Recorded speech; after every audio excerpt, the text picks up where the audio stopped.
ಓಂ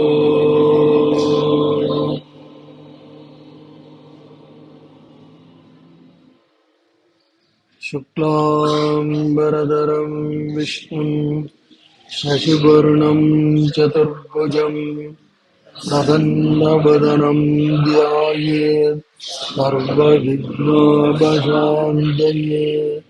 ಗುರುಃ ಬ್ರಹ್ಮ ಗುರುರ್ವಿಷ್ಣುಃ ಗುರುರ್ದೇವೋ ಮಹೇಶ್ವರಃ. ಗುರುಃ ಸಾಕ್ಷಾತ್ ಪರಂ ಬ್ರಹ್ಮ ತಸ್ಮೈ ಶ್ರೀ ಗುರವೇ ನಮಃ. ಓಂ ಕಾಂಚೀವಾಸಾಯ ವಿದ್ಮಹೇ ಕಾಂತರೂಪಾಯ ಧೀಮಹಿ ತನ್ನೋ ಚಂದ್ರಶೇಖರೇಂದ್ರ ಪ್ರಚೋದಯಾತ್. ಪರಮೇಶ್ವರ ಸ್ವರೂಪಿಗಳಾದ ತಮ್ಮೆಲ್ಲರಿಗೂ ನಮಸ್ಕಾರ. ಎಂದಿನಂತೆ ಶಿಷ್ಯ ಅರ್ಜುನ ನಮ್ಮ ಕಲ್ಪನೆಯ ಶಿಷ್ಯ ಅರ್ಜುನ ಕಲ್ಪಿತ ಗುರುಗಳು ಪತಂಜಲಿಗಳ ಹತ್ರ ಬಂದ. ಗುರುಗಳು ಕಳೆದ ಬಾರಿ ಒಂದು ಮಹತ್ತರವಾದ ಸೂತ್ರವನ್ನು ಹೇಳಿದ್ರು. ವಿತರ್ಕ ಬಾಧನೆ ಪ್ರತಿಪಕ್ಷ ಭಾವನಂ ಅಂತ. ಅಂದರೆ ಯಾವಾಗ ನಮಗೆ ಈ ಒಂದು ವಿತರ್ಕ ಬಾಧನೆ ಅಂತ ಹೇಳಿದ್ರೆ ಕೆಲವು ನಕಾರಾತ್ಮಕವಾದಂತಹ ಯೋಚನೆಗಳು ಕಾಡುತ್ತೋ, ಆಗ ಅದಕ್ಕೆ ವಿರುದ್ಧವಾದಂತಹ ಆಲೋಚನೆಗಳನ್ನ ಭಾವನೆಗಳನ್ನ ನೀನು ಬೆಳೆಸ್ಕೋ. ಇದು ಬಹಳ ಮುಖ್ಯ. ಸಾದ ಉದಾಹರಣೆ ಅಂತ ಹೇಳಿದ್ರೆ ಹಿಂಸಾತ್ಮಕವಾದಂಥ ಯೋಚನೆ ಬರುತ್ತೆ, ಯಾರ ಮೇಲೋ ದ್ವೇಷ ಬರುತ್ತೆ. ದ್ವೇಷವನ್ನ ಪೋಷಿಸಬೇಡ. ಅದಕ್ಕೆ ವಿರುದ್ಧವಾಗಿರ್ತಕ್ಕಂಥದ್ದು ಅಂತ ಹೇಳಿದ್ರೆ ಪ್ರೀತಿ, ಪ್ರೇಮ, ಒಂದು ಸಹಾನುಭೂತಿ, ಇದನ್ನ ಬೆಳೆಸ್ಕೋ. ಅವ್ರ ಮೇಲೆ ದ್ವೇಷವನ್ನ ಸಾಧಿಸೋ ಬದಲು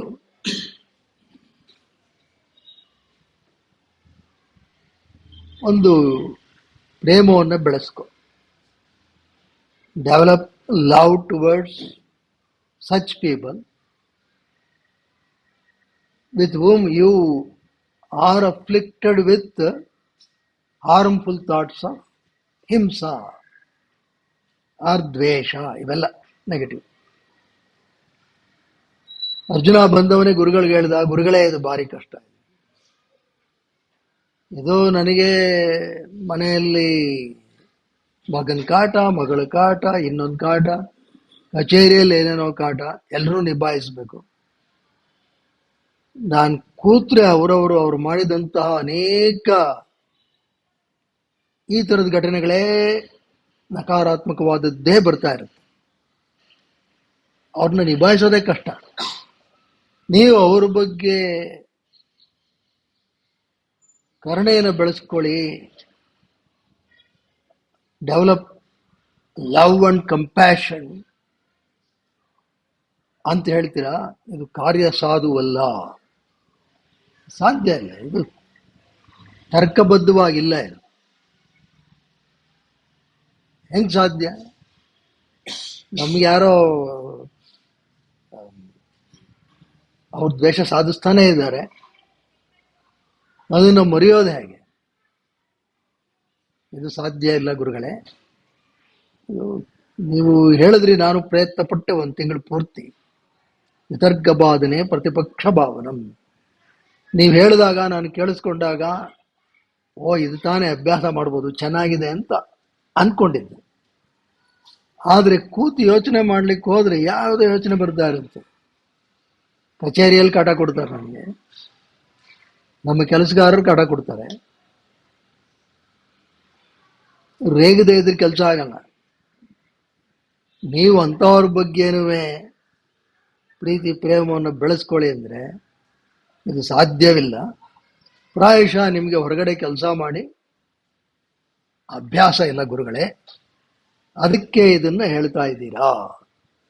ನಮ್ಮ ಥರನೇ ನೀವು ಹೊರಗಡೆ ದುಡಿಯೋ ಅಂಥವ್ರಾಗಿದ್ದಿದ್ರೆ, ನಮ್ಮ ಥರನೇ ಒಂದು 4 ಕಚೇರಿ ನಿಭಾಯಿಸಿದ್ದಿದ್ರೆ ನಿಮಗೆ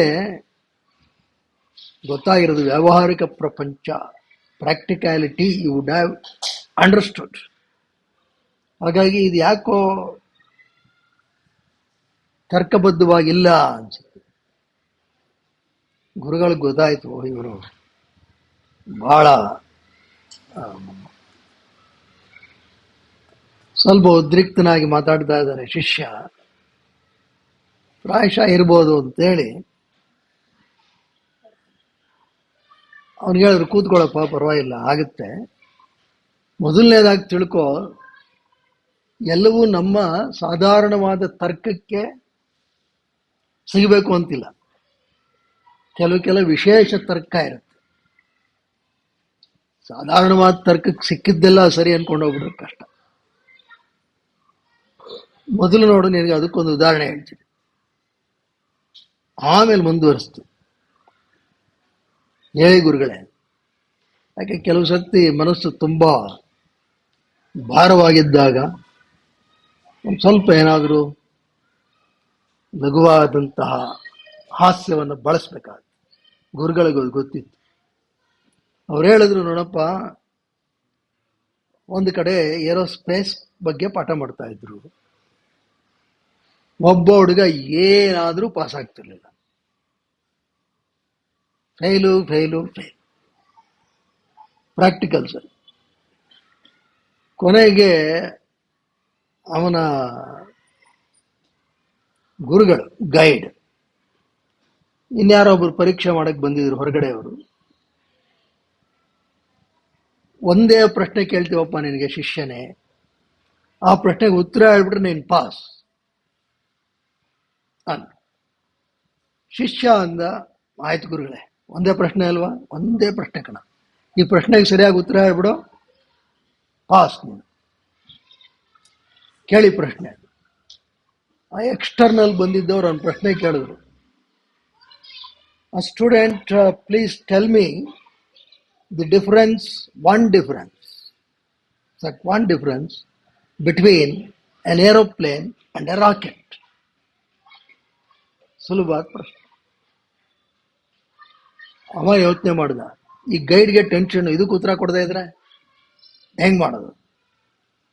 ಏರೋಪ್ಲೇನ್ಗೂ ಹಾರ್ತದಲ್ಲ, ಏರೋಪ್ಲೇನ್ ಎಲ್ಲರೂ ಹೋಗಿರ್ತೀರ, ರಾಕೆಟ್ಟು, ಎರಡರ ನಡುವೆ ಏನು ವ್ಯತ್ಯಾಸ ಹೇಳು.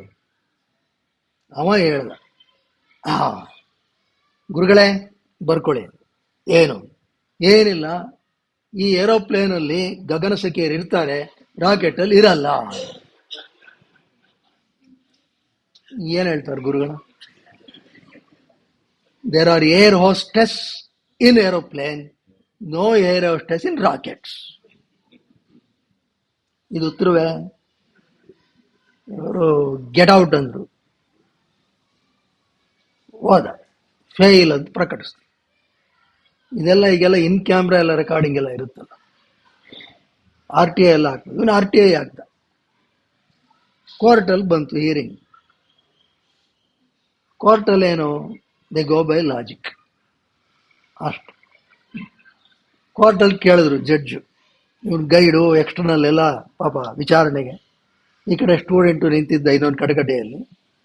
ಜಡ್ಜ್ ಕೇಳಿದ್ರು, ಏನು ಸ್ವಾಮಿ, ಒಂದು ಪ್ರಶ್ನೆ ಅದಕ್ಕೆ ಉತ್ತರ ಕೊಟ್ಟರೆ ಪಾಸ್ ಅಂತ ಹೇಳಿದ್ರಂತೆ, ಹೌದಾ? ಹೌದು ಸರ್ ಹೇಳಿದ್ವಿ, ಆದರೆ ಸರ್ ಇರ್ರಿ, ಸ್ಟೆಪ್ ಬೈ ಸ್ಟೆಪ್.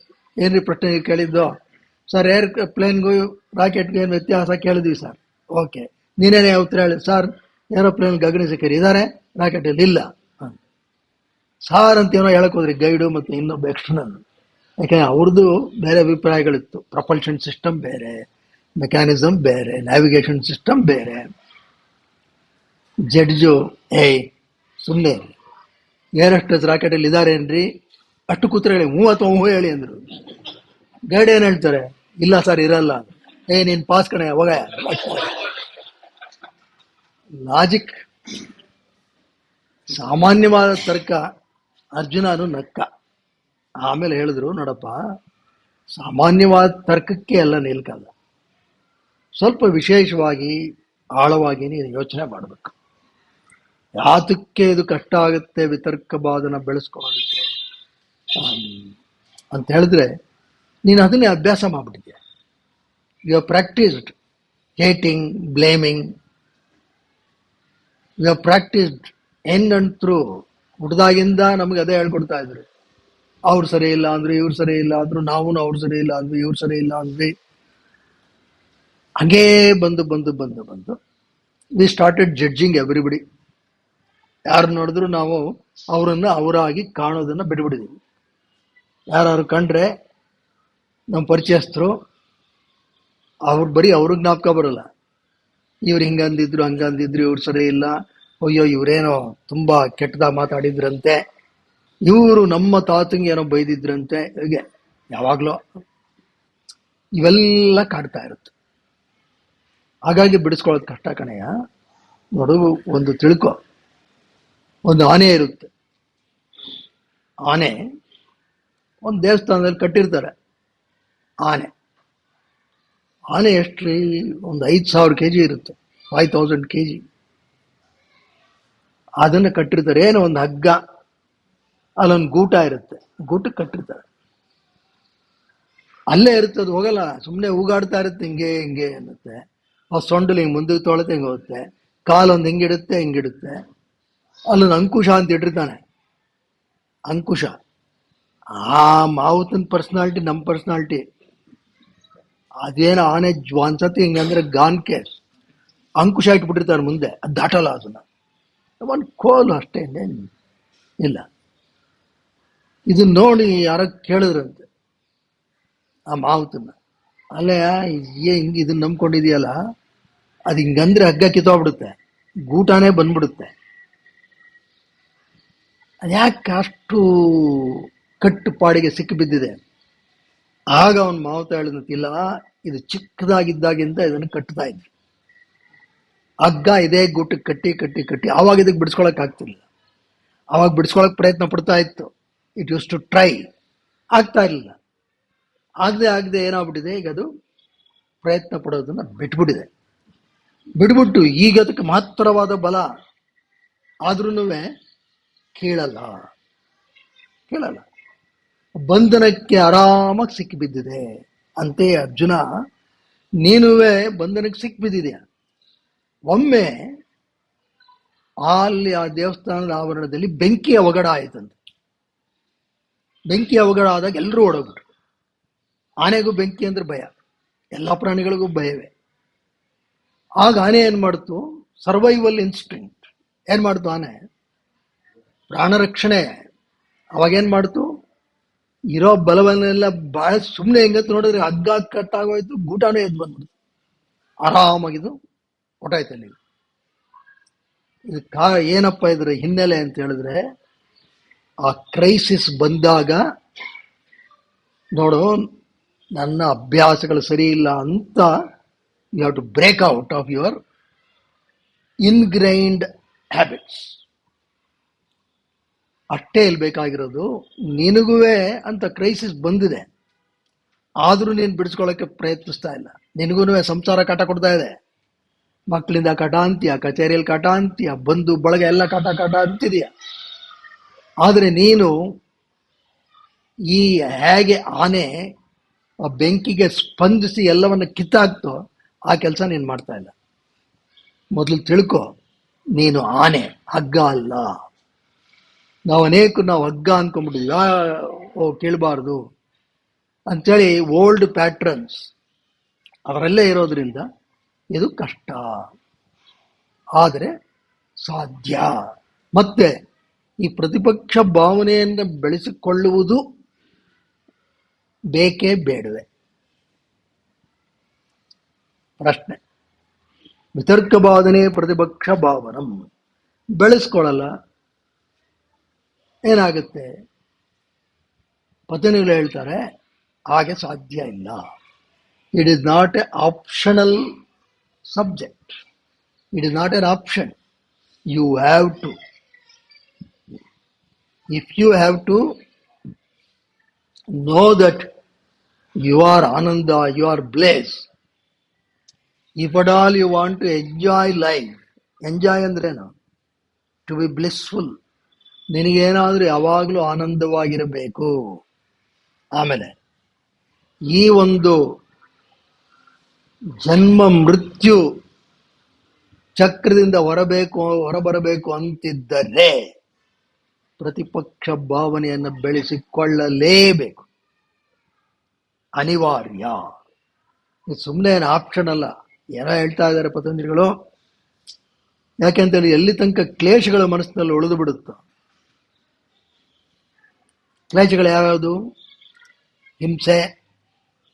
ಈ ದೃಷ್ಟಿಯಲ್ಲಿ ಯಮದಲ್ಲಿ ಏನೇನು ಹೇಳಿದ್ದಾರೆ? ಹಿಂಸಾವೃತ್ತಿಯನ್ನು ಬೆಳೆಸ್ಕೊಳ್ಳೋದು, ಅಸತ್ಯದಿಂದಲೇ ಕೂಡಿರೋದು, ಕಳ್ಳತನ ಮಾಡ್ತಾ ಇರೋದು. ಅದು ಕಳ್ಳತನ ಅಂತ ಹೇಳಿದ್ರೆ ಏನೋ ವಸ್ತು ಕದಿಯೋದು ಅಂತಲ್ಲ, ಮುಂದೆ ನೋಡೋಣ. ಆಮೇಲೆ ಇತಿಮಿತಿ ಇಲ್ಲದ ಜೀವನ, ಯಾವಾಗಲೂ ಏನೋ ಒಂದು going after sensual pleasures, thinking that will somehow make me happy. No. ಆಮೇಲೆ ಅನಗತ್ಯವಾದದ್ದನ್ನೆಲ್ಲ ಶೇಖರಿಸ್ತಾ ಇರೋದು.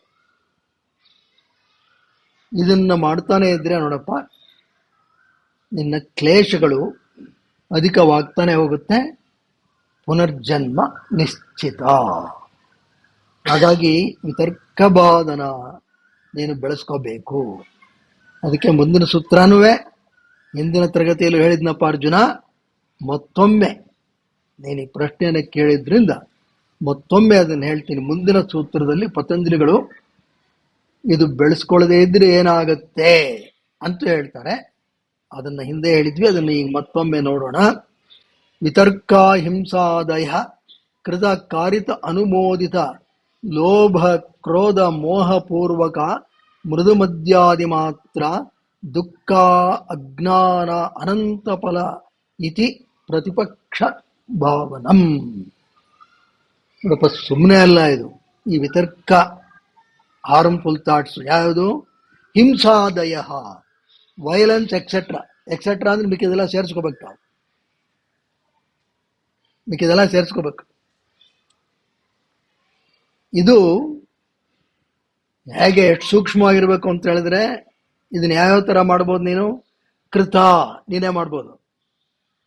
Direct you yourself can hurt somebody or steal something from someone, whatever. Krita. Karita. Karita means caused by someone else. ಇನ್ಯಾರ ಮುಖಾಂತರನೋ ಮಾಡಿಸೋದು. ಅಂದರೆ ಬೇರೆಯವ್ರಿಗೆ ನೀನೇನೋ ಹೇಳ್ಕೊಟ್ಟು ಇವ್ರಿಗೆ ನೀನು ಈ ಥರ ಮಾಡು, ಆಗ್ತದಿಲ್ಲ. ಎಲ್ಲ ಕಡೆ ನಡೆಯೋದು, ರಾಜಕೀಯದಲ್ಲಿ ಅದೇ ತಾನೇ ನಡೆಯೋದು. ಇನ್ಯಾರನ್ನೋ ಎತ್ಕಟ್ಟೋದು ಅಂತಾರಲ್ಲ, ಹಾಗೆ ಇನ್ಯಾರ ಕೈಲೋ ಅವ್ರಿಗೆ ಹಿಂಸೆ ಮಾಡೋದು ಅಥವಾ ಮೋಸ ಮಾಡೋದು. ಅನುಮೋದಿತ. ಅನುಮೋದಿತ ಅಂತ ಹೇಳಿದ್ರೆ ಯಾರೋ ಮಾಡ್ತಾ ಇರ್ತಾರೆ, ಅದಕ್ಕೆ ನಾವು ಬೆಂಬಲ ಕೊಡೋದು. ಗೊತ್ತು ತಪ್ಪು ಅಂತ, ಆದರೂ ಅವರನ್ನ ಬೆಂಬಲಿಸ್ತಕ್ಕಂಥದ್ದು. ಇದು ಈ ಮೂರು ರೀತಿನಲ್ಲೂ ಮಾಡೋದುವೆ. ಕೇವಲ ನೀನು ನೇರವಾಗಿ ಮಾಡಿದ್ರೆ ಅಷ್ಟೇ ಅಲ್ಲ, ನೀನು ಯಾವುದೋ ಮಾಡಿದ್ದನ್ನು ನೀನು ಅನುಮೋದಿಸಿ ಅವ್ರಿಗೆ ಬೆಂಬಲಿಸಿದ್ರೂ you have to pay for it.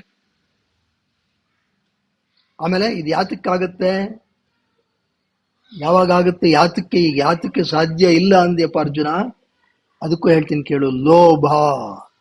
ಲೋಭ ಅಂತ ಹೇಳಿದ್ರೆ ನಿನ್ನಲ್ಲಿರ್ತಕ್ಕಂಥ ಗ್ರೀಡ್, ಇನ್ನಷ್ಟು ಬೇಕು ಮತ್ತಷ್ಟು ಬೇಕು, ಇದು ನಿನ್ನಲ್ಲಿ ಅಡಕವಾಗಿದೆ. ಕ್ರೋಧ. ಕ್ರೋಧ ಅಂತ ಹೇಳಿದ್ರೆ ಆಂಗರ್, ಅಗ್ರೆಷನ್ ನೀನು ತುಂಬಿದೆ.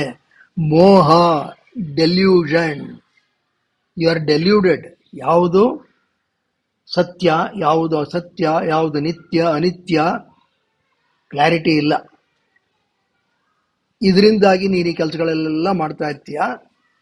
ಮತ್ತೆ ಈ ಇಂಟೆನ್ಸಿಟಿ ಆಫ್ ಆಕ್ಷನ್ಸ್ ಅಂದ್ರೆ ಯಾವ ರೀತಿ ಹಿಂಸೆಯನ್ನ ನೀನೇ ಮಾಡ್ತೀಯೋ, ಮತ್ತೊಬ್ಬರಿಂದ ಮಾಡಿಸ್ತೀಯೋ, ಇನ್ನೊಬ್ಬರು ಮಾಡಿದ್ದನ್ನು ಅನುಮೋದಿಸ್ತೀಯೋ, ಇದು ಮೂರು ವಿಧಗಳಲ್ಲಿರುತ್ತೆ. ಇದರ ಸಾಂದ್ರತೆ, ಇಂಟೆನ್ಸಿಟಿ. ಮೃದು, ಬಹಳ ಮೃದುವಾಗಿ, ಏನು ಮೃದುವಾಗಿ ಅಂತ ಹೇಳಿದ್ರೆ ಏನೋ ಆ, ಒಂದು ಹಾರ್ಶ್ ವರ್ಡ್ಸ್ ಉಪಯೋಗಿಸ್ಬಿಡೋದು. ಏನು ಹೊಡೆಯಲ್ಲ ಬಡಿಯಲ್ಲ, ಸುಮ್ಮನೆ ಏನೋ ಅವ್ರಿಗೆ ಬೇಜಾರಾಗುವಂತೆ, ಮನ ನೋಯುವಂತೆ ಮಾತಾಡೋದು. ಮೃದು. ಮಧ್ಯಮ ಅಂತ ಹೇಳಿದ್ರೆ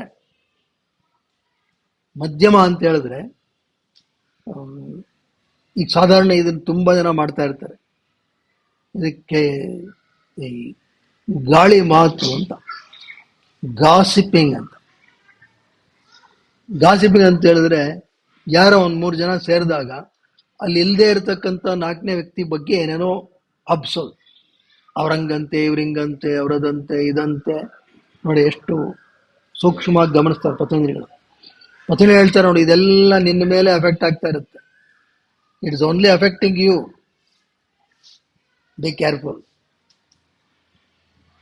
ಅಧಿಮಾತ್ರ ಅಂತ ಹೇಳಿ ತೀವ್ರ ಅಂತ ಹೇಳಿದ್ರೆ ಎಕ್ಸ್ಟ್ರೀಮ್. ಊನ ಮಾಡೋದು, ಹೊಡೆಯೋದು, ಬಡಿಯೋದು, ಅಥವಾ ಇನ್ನೂ ಈಗೆಲ್ಲ ನೋಡ್ತಿರ್ತೀವಲ್ಲ, ಈ ದ್ವೇಷದಿಂದ ಕೊಲೆ ಗಿಲೆ ಎಲ್ಲ ಆಗ್ಬಿಡುತ್ತೆ. ಇದು ಅಧಿಮಾತ್ರ. ಇದನ್ನ ಮಾಡಿದ್ರೆ ಏನಾಗುತ್ತೆ ತಿಳ್ಕೊ. ಎಫೆಕ್ಟ್ ದುಃಖ. ಯಾರಿಗೆ? ನಿನಗೇನೆ, ಇನ್ನೊಬ್ರಿಗೆಲ್ಲ ದುಃಖ. ಬಿಟ್ಬಿಡು. ನೀನ್ ಬೈದಿದ್ರೆ ಅವ್ರಿಗೆ ದುಃಖ ಆಯ್ತೋ ಇಲ್ವೋ ಅದು ಬೇರೆ ಪ್ರಶ್ನೆ. ಆದ್ರೆ ಇದರಿಂದ ನಿನಗೆ ದುಃಖ. ಅಜ್ಞಾನ, ನಿನ್ನ ಅಜ್ಞಾನ ಮತ್ತಷ್ಟು ಗಾಢವಾಗುತ್ತೆ. ಅಜ್ಞಾನ ಗಾಢ ಆದ್ರೆ ಏನ್ರಿ ಸಮಸ್ಯೆ? ನೀನು ನಿನ್ನ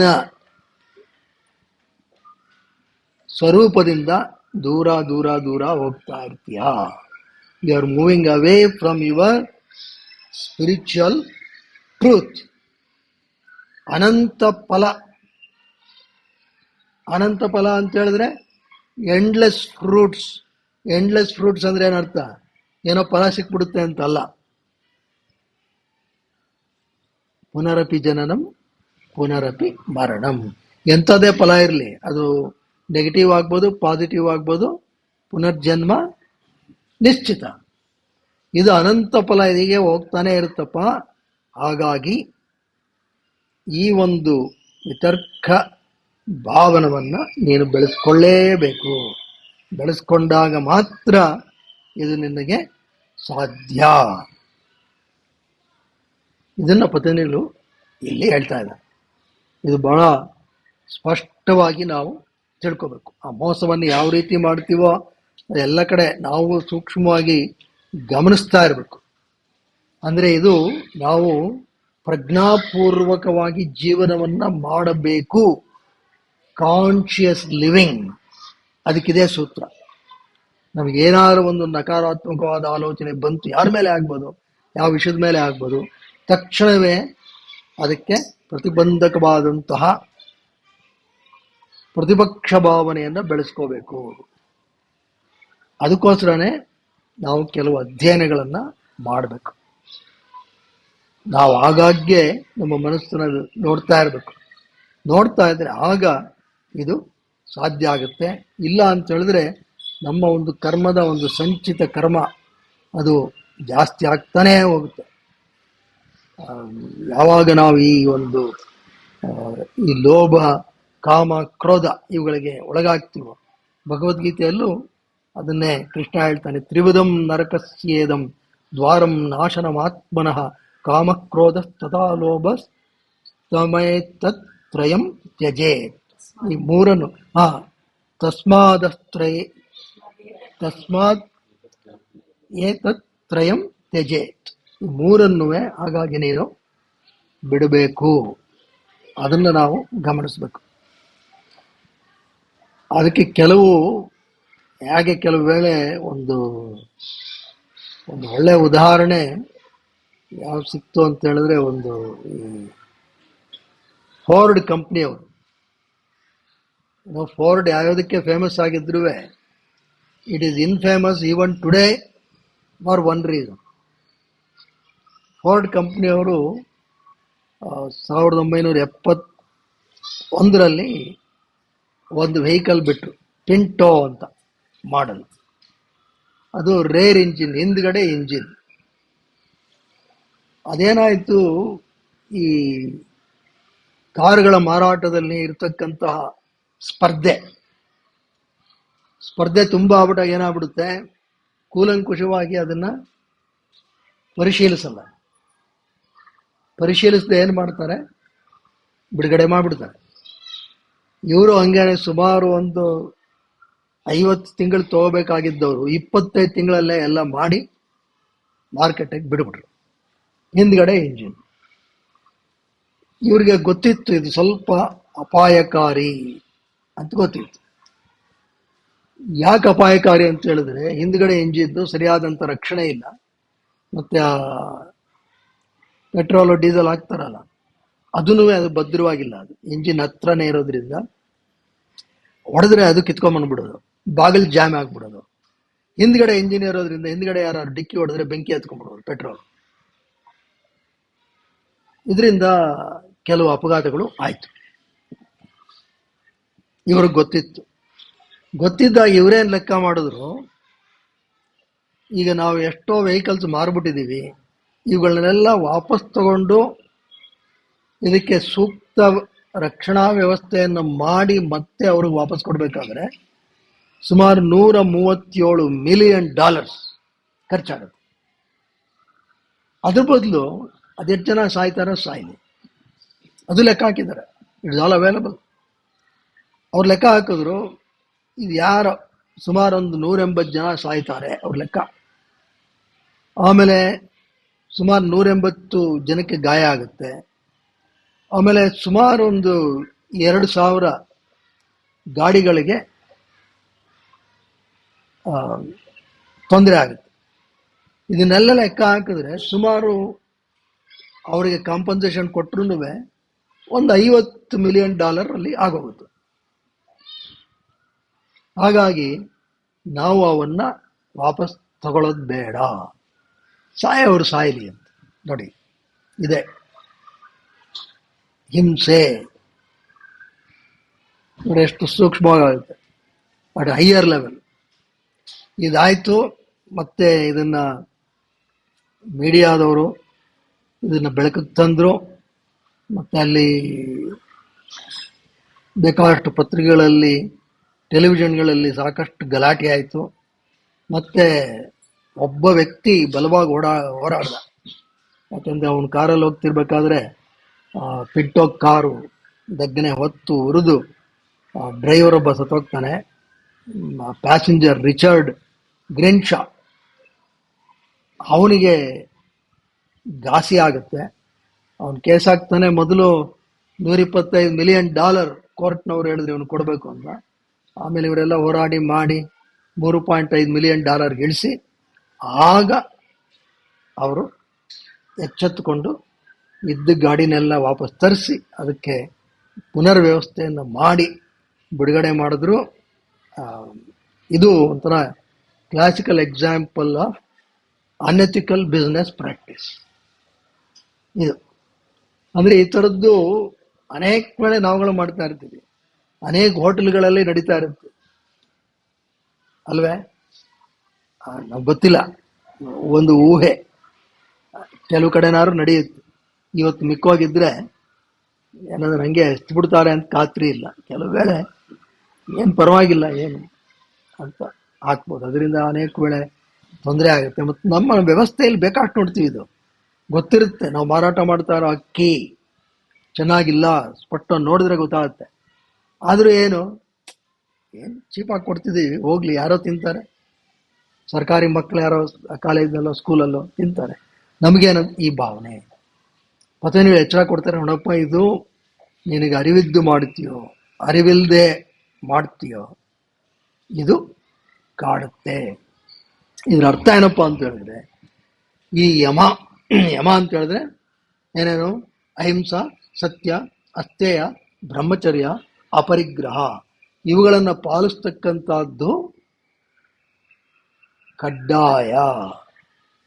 ಕಡ್ಡಾಯ. ನಿನ್ನಲ್ಲಿ ಹಿಂಸಾತ್ಮಕವಾದ ಭಾವನೆ ಯಾರ ಮೇಲಾದ್ರೂ ಬಂದ್ರೆ ಅವರಲ್ಲಿ ಪ್ರೇಮಪೂರ್ವಕವಾದಂತಹ ಭಾವನೆಯನ್ನ ಬೆಳೆಸಿಕೋ.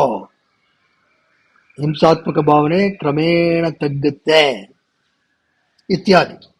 ಎಲ್ಲದಕ್ಕೂ ನೀನು ಬೆಳೆಸ್ಕೋಬೇಕು. ಆಗಷ್ಟೇನೆ ನಿನ್ನ ಮನಸ್ಸು ತಿಳಿಯಾಗುತ್ತೆ. ನಿನ್ನ ಮನಸ್ಸನ್ನು ನೀನು ದಾಟಿ ನಿನ್ನ ಮೂಲ ಪ್ರಕೃತಿ ಅಥವಾ ನಿನ್ನ ನಿಜ ಸ್ವರೂಪವನ್ನು ಅರಿಯುವುದು ಸುಲಭ ಆಗುತ್ತೆ. ಇಲ್ಲದೇ ಇದ್ದರೆ ಈ ಒಂದು ಜೀವನ ಚಕ್ರ ನಡೀತಾನೆ ಹೋಗುತ್ತೆ, ನೀನು ಕಾಡ್ತಾನೆ ಇರುತ್ತೆ.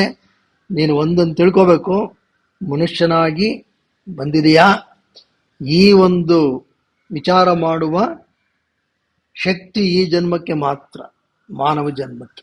ಮುಂದಿನ ಜನ್ಮ ಮಾನವ ಜನ್ಮವೇ ಅನ್ನುವ ಖಾತ್ರಿ ಕಡ ಇಲ್ಲ. ಯಾಕೆಂತೇಳಿದ್ರೆ ಯಾವ ಒಂದು ಸಂಸ್ಕಾರ ಬಲವಾಗಿರುತ್ತೋ ಅದಕ್ಕೆ ತಕ್ಕಂತಹ ಒಂದು ವೆಹಿಕಲ್ ಸಿಗುತ್ತೆ. ಸರಿ ಗುರುಗಳೇ, ಹಾಗಾದ್ರೆ ಇದು ಪಾಲಿಸಬೇಕು. ಹೌದಪ್ಪ ಅರ್ಜುನ, ಪಾಲಿಸಬೇಕು.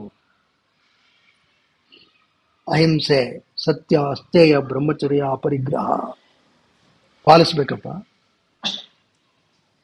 ಸರಿ ಗುರುಗಳೇ, ಈ ಪಾಲಿಸ್ತಾ ಇದ್ದೀವಿ ಅಂತ ಹೇಗೆ ಗೊತ್ತಾಗುತ್ತೆ? ನಾನು ಸುಮ್ಮನೆ ಹೇಳ್ಬಿಡ್ತೀನಿ ಗುರುಗಳೇ, ನಾನು ಪಾಲಿಸ್ತಾ ಇದ್ದೀನಿ ಅಂತ. ಗುರುಗಳು ಹೇಳಿದ್ರು, ನೋಡಪ್ಪ, ಆಗ ಸುಮ್ಮನೆ ನಾನು ಅಹಿಂಸೆಯನ್ನು ಪಾಲಿಸ್ತಾ ಇದ್ದೀನಿ ಅಂದ್ರೆ ಆಗ್ಬಿಡೋಣ. ಆಗತ್ಯಾ? ನಾನು ಸುಮ್ಮನೆ ನಿಂತ್ಕೊಂಡ್ಬಿಟ್ಟು ನನಗೇನು ತೊಂದರೆ ಇಲ್ರಿ, ಯಾರ್ರೀ ಅದು, ಯಾರೀ ಫಾಸ್ಟ್ ಬಾಲರ್, ಯಾರ್ರೀ? ಬೂಮ್ರಾನೇನು? ಬೂಮ್ರಾ. ಓಕೆ, ನಾನು ಸುಮ್ಮನೆ ನಿಂತ್ಕೊಂಡು ಬೂಮ್ರಾನ ನನಗೆ ಬೌಲಿಂಗ್ ಮಾಡಲಿ, ಪ್ರತಿ ಬಾಲು 6 ಹೊಡಿತೀನಿ ಅಂದ್ರೆ ಆಗುತ್ತಾ? ಆಗಲ್ಲ. ಹೋಗಿ ನಿಲ್ಬೇಕು. ನನ್ನಂತ ಅವನಿಗೆ ಬಾಲ್ ಹಾಕಿದ್ರೆ ನನ್ನ ಬಾಲೇ ಕಾಣಿಸಲ್ಲ, ನನಗೆ ಅಷ್ಟು ಫಾಟ ಹೊಟ್ಟೋಗಿರುತ್ತೆ. ಹೊಡೆಯೋದಿಲ್ಲ 6. ಇದ್ರ ಅರ್ಥ ಏನಪ್ಪ ಅಂತ ಹೇಳಿದ್ರೆ, ತೋರಿಸ್ಬೇಕು. ಅಂದರೆ ಅದಕ್ಕೆ ಸಾಕ್ಷಿ ಇರಬೇಕು. There should be some testimony. ಗುರುಗಳು ಹೇಳಿದ್ರು, ನೋಡಪ್ಪ, ಪತಂಜಲಿ ಮಹರ್ಷಿಗಳು ಇದಕ್ಕೆ ಒಂದು ಪ್ರಮಾಣವನ್ನು ಕೊಟ್ಟಿದ್ದಾರೆ. ಸುಮ್ಮನೆ ಅಹಿಂಸೆ ಪಾಲಿಸ್ತಾ ಇದ್ದೀನಿ ಅಂದ್ರೆ ಆಗಲ್ಲ. ಹೌದಾ ಗುರುಗಳೇ? ಹೇಳಿ, ಬರ್ಕೊಳಪ್ಪ ಮುಂದಿನ ಸೂತ್ರ. ಅಹಿಂಸಾ ಪ್ರತಿಷ್ಠಾಯಾಮ್ ತತ್ಸನ್ನಿಧೌ ವೈರತ್ಯಾಗ. ಒಬ್ಬ ಸಾಧಕ ಅಥವಾ ವ್ಯಕ್ತಿ ಅಹಿಂಸೆಯಲ್ಲಿ ಪ್ರತಿಷ್ಠಾಪಿತನಾಗಿದ್ರೆ, ಅಹಿಂಸೆಯಲ್ಲಿ ಅಂತ ಹೇಳಿದ್ರೆ ಕೇವಲ ದೈಹಿಕ ಮಟ್ಟದಲ್ಲಿ ಹಿಂಸೆ ಮಾಡೋದಷ್ಟೇ ಅಲ್ಲ, ದೈಹಿಕವಾಗಿ, ವಾಚಿಕವಾಗಿ, ಮಾನಸಿಕವಾಗಿ ಯಾರಿಗೂ ಹಿಂಸೆಯನ್ನ ಮಾಡದೆ ಬಯಸದೆ ಇರುವವಳು ಯಾರು? ಪ್ರತಿಷ್ಠಾಯಾಮ್, ಅಲ್ಲಿ ಸ್ಥಿರವಾಗಿ ಅಹಿಂಸೆಯಲ್ಲಿ ನಿಂತಿರುವವಳು ಯಾರು? ಫರ್ಮ್ಲಿ ಎಸ್ಟಾಬ್ಲಿಷ್ಡ್ ಅಹಿಂಸಾ. ತತ್ಸನ್ನಿಧೌ, ಅವರ ಸಮ್ಮುಖದಲ್ಲಿ, ಇನ್ ದೇರ್ ಪ್ರೆಸೆನ್ಸ್, ವೈರತ್ಯಾಗ, ದ್ವೇಷ, ವೈರತ್ವ, ಹಿಂಸೆ ಅವುಗಳು ಇರುವುದಿಲ್ಲ. ಎಷ್ಟು ಚೆನ್ನಾಗಿದೆ, ಇರುವುದಿಲ್ಲ. ಅಷ್ಟೇ ಸುಲಭ. ಸೊ ನಮಗೇನು ಗೊತ್ತಾಗಬೇಕು? ಹೋದ ಕಡೆ ಎಲ್ಲ ಯಾರೋ ಒಬ್ರು ನಮ್ಮೊಡನೆ ಜಗಳ ಮಾಡ್ತಿರ್ತಾರೆ, ಅಥವಾ ನಾವು ಅವರೊಡನೆ ಜಗಳ ಮಾಡ್ತಿದ್ದೀವಿ ಅಂದ್ರೆ ಅದರ ಅರ್ಥ ಏನು? ಸುಲಭ ರೀ.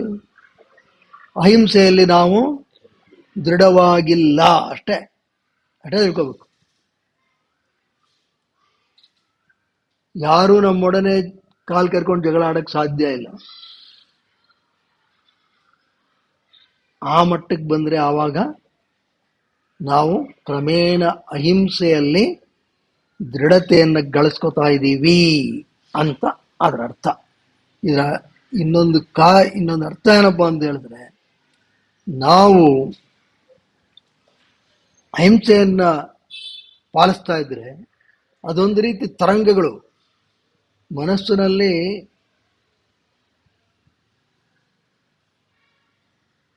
ಈ ನಕಾರಾತ್ಮಕತೆ ಇಲ್ಲದೆ ಇದ್ರೆ ಸಕಾರಾತ್ಮಕವಾದ ತರಂಗಗಳು ನಮ್ಮಿಂದ ಹೊರಹೊಮ್ಮುತ್ತೆ. ಅವಾಗ ಬೇರೆಯವ್ರಿಗೂ ನಮ್ಮೊಡನೆ ವೈರ ಮಾಡಬೇಕು ಅನ್ನುವ ಭಾವ ಉಂಟಾಗಲ್ಲ.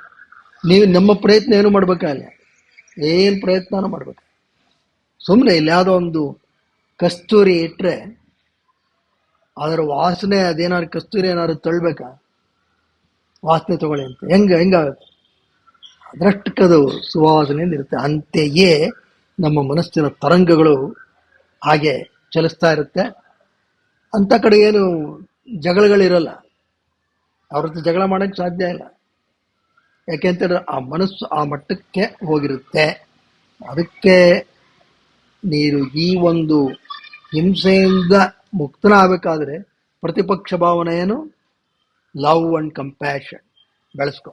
ಎಲ್ಲರೊಂದಿಗೆ, ಕೇವಲ ನಿನಗೆ ಪರಿಚಯಸ್ಥರು ಅವರು ಇರು ಅಂತಲ್ಲ, ಎಲ್ಲರೊಡನೆ. ಹಾಗೇನಾಗುತ್ತೆ, ನಿನ್ನಿಂದ ಒಂದು ಶಾಂತತೆಯ ಭಾವ ಹೊರಹೊಮ್ಮುತ್ತೆ. ಕಸ್ತೂರಿ ಗಂಧದಂತೆ ಆ ಶಾಂತತೆಯ ಭಾವ ಹೊರಹೊಮ್ಮಿ ಮತ್ತೊಬ್ಬರ ಮೇಲೂ ಅದು ಪರಿಣಾಮವನ್ನು ಬೀರುತ್ತೆ. ಇದೇ ನೋಡಿ, ನಾವು ಪಾಲಿಸ್ತಾ ಇದ್ದೀವೇ ಇಲ್ಲವೇ ಅಂತ ತಿಳ್ಕೊಳ್ಳೋಕ್ಕೆ ಇರತಕ್ಕಂತಹ ಸುಲಭ ಮಾರ್ಗ. ಅಹಿಂಸಾ ಪ್ರತಿಷ್ಠಾಯ ತತ್ ಸನ್ನಿಧೌ ವೈರ ತ್ಯಾಗ. ಅಲ್ಲಿ ತ್ಯಾಗ ಅಂತಕ್ಕಂಥದ್ದಿಲ್ಲ. ಹಾಗಾದರೆ ಗುರುಗಳೇ, ಈ ಭಾವನೆ ಬಂದ್ಬಿಟ್ರೆ ನಮ್ಮನ್ನ ಅಶಕ್ತರು ಅನ್ಕೊಂಡ್ಬಿಡಲ್ವೇ? ಇವನೇನೇ ಬೈದ್ರು ಸುಮ್ಮನೆ ಇರ್ತಾನೆ ಅಂದ್ರೆ ಅಶಕ್ತರು ಅನ್ಕೊಳಲ್ವೇ ಅಂತ ಕೇಳ. ಅದಕ್ಕೆ ಗುರುಗಳು ಹೇಳಿದ್ರು, ಇಲ್ಲಪ್ಪ, ಅಶಕ್ತತೆಯಿಂದ ಇದು ಸಾಧ್ಯ ಇಲ್ಲ. ಮಹಾನ್ ಶಕ್ತಿಯ ಸಂಕೇತ ಅಹಿಂಸೆಯಲ್ಲಿ ದೃಢವಾಗಿರ್ತಕ್ಕಂಥದ್ದು. ಮಹಾನ್ ಶಕ್ತಿ ಇದ್ದವ್ರಿಗೆ ಸಾಧ್ಯ. ಅಥವಾ ಅಹಿಂಸೆಯಲ್ಲಿ ನಾವು ಪರಿಣಿತರಾಗ್ತಾ ಆಗ್ತಾ ಆಗ್ತಾ we become stronger and stronger. ಅಂಥವ್ರನ್ನ ಎದುರಿಸೋದಕ್ಕೆ ಸಾಧ್ಯ ಇಲ್ಲ. ಅಹಿಂಸೆಯಲ್ಲಿ ದೃಢವಾಗಿದ್ದವ್ರನ್ನ ಎದುರಿಸೋಕೆ ಸಾಧ್ಯನೇ ಇಲ್ಲ. ಎಂತೆಂಥ ಸಾಮ್ರಾಜ್ಯಗಳೇ ಕುಗ್ಗೋಯ್ತು. ದಂಡಿ ಮಾರ್ಚ್ ಜ್ಞಾಪಕ ಇದೆಯಾ? ಮಹಾತ್ಮ ಗಾಂಧಿ, ಬ್ರಿಟಿಷರು ಒಂದು ಕಾನೂನು ಮಾಡಿದ್ರು, ನೀವ್ಯಾರು ಉಪ್ಪನ್ನು ತಯಾರಿಸಬಾರದು, ನಾವು ಮಾಡಿದ ಉಪ್ಪನ್ನೇ ನೀವು ಕೊಂಡು ತಿನ್ನಬೇಕು. ನಾನಿದ್ದು ಸುಮಾರು 280-290 ಕಿಲೋಮೀಟರ್ ದಂಡಿ ನಡ್ಕೊಂಡು ಹೋಗ್ತೀನಿ ಅಂತ ಶುರು ಮಾಡಿ ಹೋದ್ರು. ಅವ್ರು ಹೇಳಿದ್ದು ಒಂದೇ, ಬ್ರಿಟಿಷರು ನಮ್ಮ ಮೇಲೆ ಲಾಠಿ ಚಾರ್ಜ್ ಮಾಡ್ಬೋದು, ಗೋಲಿಬಾರ್ ಮಾಡ್ಬೋದು, ಯಾವ ಪ್ರತಿಕ್ರಿಯೆಯನ್ನು ಕೊಡಬೇಡಿ, ಅಹಿಂಸೆಯೇ ಮಾರ್ಗ, ನಾವು ಹೋಗೋಣ, ಉಪ್ಪಿನ ಸತ್ಯಾಗ್ರಹ ಒಂದು ನಾವೇ ಉಪ್ಪನ್ನು ಮಾಡೋಣ. ಅದರಷ್ಟೇ ಬ್ರಿಟಿಷರು ಬೇಕಾಷ್ಟು ತಡೆ ಹಾಕಿದ್ರು, ಬೇಕಾಷ್ಟು ಮಾಡಿದ್ರು. ಇವರೇನು ಯಾರ ಮೇಲೆ ಏನು ಒಂದು ಮಾತು ಆಡಲಿ. ನಡ್ಕೊಂಡು ಹೋಗ್ತಾ ಇದ್ರು ಜನ, ಎಲ್ಲ ಕಡೆ ಅವರವರೇ ಸೇರ್ಕೋತಾ ಇದ್ರು. ದೊಡ್ಡದಾಯ್ತು, ಅದರಿಂದ ಏನೇನಾಯ್ತು ಗೊತ್ತಲ್ಲ. ಅದು ಬ್ರಿಟಿಷ್ ಸಾಮ್ರಾಜ್ಯ ಭಾರತವನ್ನು ಬಿಡುವಲ್ಲಿ ಈ ದಂಡಿ ಸತ್ಯಾಗ್ರಹ ಪ್ರಮುಖ ಪಾತ್ರವನ್ನು ವಹಿಸಿತು. ಅಹಿಂಸೆ. ಸೊ ಹಾಗೆ ನೋಡಪ್ಪ ಶಿಷ್ಯನೇ, ಇದನ್ನ ಖಂಡಿತವಾಗಿ ಇದು ಒಂದು ಬಲಹೀನತೆ ಅಂತ ತಿಳ್ಕೊಬೇಡ, ಅತ್ಯಂತ ಬಲವನ್ನ ಇದು ಕೊಡುತ್ತೆ. ಗೌತಮ ಬುದ್ಧಂಗೆ ಒಬ್ಬ ಸಂಬಂಧಿಕ ಮತ್ತೆ ಶಿಷ್ಯ ಇದ್ದ. ಆ ಶಿಷ್ಯಂಗೆ ಏನಾಗೋಯ್ತು, ಅವನ ಹೆಸರು ದೇವದತ್ತ ಅಂತ. ಅವನಿಗೆ ಗೌತಮ ಬುದ್ಧನಿಗೆ ಎಲ್ಲರೂ ಬಂದು ನಮಿಸೋದು, ಅವನನ್ನು ಹೊಗಳೋದು, ಅವನನ್ನು ಕಾಣದಿದ್ದು ನೋಡಿ ಸ್ವಲ್ಪ ಈರ್ಷ್ಯೆ ಉಂಟಾಯ್ತು. ಅವನೊಂದು ಮಾಡ್ದವು, ಇಲ್ಲ ಇವನನ್ನು ಹಿಂಗೆ ಬಿಡಬಾರ್ದು, ಹೇಗಾರು ಮಾಡಿ ಗೌತಮ ಬುದ್ಧನ್ನ ಮುಗಿಸ್ಬಿಡ್ಬೇಕು ಅಂತ ಒಂದು ತೀರ್ಮಾನ ಮಾಡಿದ. ಅಲ್ಲಿ ಆವಾಗ ರಾಜಗಿರ್ ಅಂತ ಒಂದು ಪಟ್ಟಣ, ಹಳೆಯ ಕಾಲ, ಅಲ್ಲಿ ಬಿಂಬಿಸಾರ ಅಂತ ಮಹಾರಾಜ, ಅವನತ್ರ ಒಂದು ಆನೆ ಇತ್ತು, ನಲಗಿರಿ ಅಂತ. ಇವನಿಗೆ ಆ ಅರಮನೆ ಒಳಗಡೆ ಎಲ್ಲ ಪರಿಚಯ ಇದ್ರು. ನಲಗಿರಿ ಆನೆ ಏನಪ್ಪಾ ಅಂತ ಹೇಳಿದ್ರೆ ಭಯಂಕರವಾದಂತಹ, ಬಲಿಷ್ಠವಾದಂತಹ, ತನ್ನ ಕೋಪಕ್ಕೆ ಹೆಸರುವಾಸಿ ಆಗಿದ್ದಂಥ ಆನೆ. ಅನೇಕರನ್ನ ಅದು ತೊಳೆದು ಕೊಂದಾಕ್ಬಿಡೋದು. ಅಂತ ಬಲಿಷ್ಠವಾದಂತಹ ಆನೆ. ಇವನೇನು ಮಾಡ್ದ, ಆ ಮಾವುತನಿಗೆ ಒಂದಷ್ಟು ಆಸೆ ಆಮಿಷ ಹೊಡೆದ. ಯಾರು? ದೇವದತ್ತ. ನೋಡೋ, ಈ ಬುದ್ಧ ಹಾಗೆಲ್ಲ ಸನ್ಯಾಸಿ, ಭಿಕ್ಷೆ ಎತ್ಕೊಂಡು ಜೀವನ ಮಾಡೋದು. ಭಿಕ್ಷೆಗೆ ಅಂಗಡಿ ಬೀದಿಲಿ ಬರ್ತಾನೆ. ಆಗ ಈ ಆನೆಗೆ ಕೆಲವು ಈ ಮದ್ಯವನ್ನು ಕುಡಿಸ್ಬಿಡೋಣ, ಅದು ಹುಚ್ಚೇಳುತ್ತೆ. ಮೊದಲೇ ಬಲಿಷ್ಠ, ಕೋಪೋದ್ರಿಕ್ತ. ಆಗ ನುಗ್ಗುತ್ತೆ. ಹಾಗೆ ಗೌತಮನನ್ನ, ಬುದ್ಧನನ್ನ ತೊಳೆದು ಸಾಯಿಸ್ಬಿಡುತ್ತೆ. ನಿನಗೆ ಎಷ್ಟು ದುಡ್ಡು? ಆಯ್ತು. ಗೌತಮ ಬುದ್ಧರು ಭಿಕ್ಷಾಟನೆಗೆ ಬರ್ತಾ ಇದ್ರು, ಅವ್ರ ಶಿಷ್ಯರು ಇದ್ರು. ಯಾನೆಗೆ ಮದವೇರಿತ್ತು, ಇದು ಮದುರೆಯನ್ನ ಕುಡಿಸಿದ್ರು, ಬಿಟ್ರು, ಓಡ್ ಬಂತು. ಶಿಷ್ಯರೆಲ್ಲ ಚೆಲ್ಲಾಪಿಲ್ಲಿಯಾಗಿ ಓಡೋಗ್ಬಿಟ್ರು. ಬುದ್ಧರೇ ಓಡಿ ಓಡಿ ಓಡಿ ಓಡಿ ಅಂದ್ರು. ಅವರೇನಿಲ್ಲ, ಅಸನ್ಮುಖಿಯಾಗಿ ನಿಂತು, ಕದಲಲೇ ಇಲ್ಲ. ಆರಾಮ ನಿಂತಿದ್ರು, ನಗ್ನಗ್ತಾ ನಿಂತಿದ್ರು. ಆನೆ ಬಂತು, ಕೈ ಚಾಚಿದ್ರು, ಅಷ್ಟೇ. ಆನೆ ಅಲ್ಲೇ ನಿಲ್ತು. ತನ್ನ ಸೊಂಡಲಿನಿಂದ ಕೈ ಸವರ್ತು, ಅವ್ರ ಪಾದವನ್ನು ಸವರ್ತು, ಆರಾಮಾಗಿ ನಿಲ್ತು. ಅದರಲ್ಲಿದ್ದಂತಹ ಕೋಪ, ಉದ್ರಿಕ್ತದೆ ತಾನೇ ಹೊಡೆದು. ಯಾರು ಆನೆಗೆ ಏನು ಹೇಳ್ತೀರ? ಏನು ಹೇಳಕ್ಕಾಗಲ್ಲ. ಆದರೆ ಅದಾಯಿತು. ಆದಮೇಲೆ ಅವ್ರ ಜೊತೆನೇ ಅದು ಹೋಯಿತು. ಅದಕ್ಕೆ ಬುದ್ಧರು ನೀರು ಹಾಕಿ, ಸ್ನಾನ ಮಾಡಿಸಿ, ಉಪಚಾರ ಮಾಡಿ ಕಳಿಸ್ತರು.